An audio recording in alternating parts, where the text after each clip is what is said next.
Ride হৈ আছে তেহতে তেওঁ কক যে পুলিচক মাতি দিও 2.87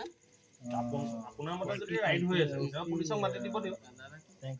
माइनस करने से जितना लगे पुलिस वो बोल रहा है कि आप लोग अगर सही है तो पुलिस को बताना चाहिए बताओ और क्या যদি পুলিচক যদি মাতিব নালাগে আপুনি টাইমটো অনুৰোধ কৰিলে যাব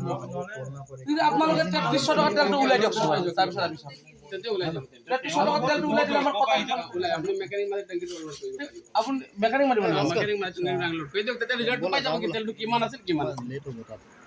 কবা আরে মুম উঠাবা রে আপনার লগত গাইড বইছে দাদা মোক I don't care. Anything is আপনি লোড করে দিলে বড় বেতন কেলা সরকারি জিমাই করে দিও আপনার না है सब ये दुनिया বেশি বুলাই না বেশি বুলাই ডিটেইল রিসিপ্ট দি দিয়া আগতে আপনি যদি কলে আপনি কেলে হিস্ট্রিটো কেলে দেখাব কারণে কেলে হে কয় আমার রিসিপ্ট উলাইছে নাকি উলোটো নাই এটা আমাক রিসিপ্ট লাগলে আপনি কোৰ পৰা দিব আপনি তো মোক কোৱা নাই এই কেপিয়া কথা আমাৰ যদি ৰিসিপ্ট উলুৱাই নাই আমাক ৰিসিপ্ট লাগলে কোৰ পৰা দিব আপোনাক ৰিসিপ্ট দি দিলো কিন্তু আপুনি তো মোক কোৱা নাই না ৰিসিপ্ট লাগিব এতিয়া মই আপুনি দাঙি পেলাই পাকেটে দেখাবলৈ ওলাইছো তেতিয়া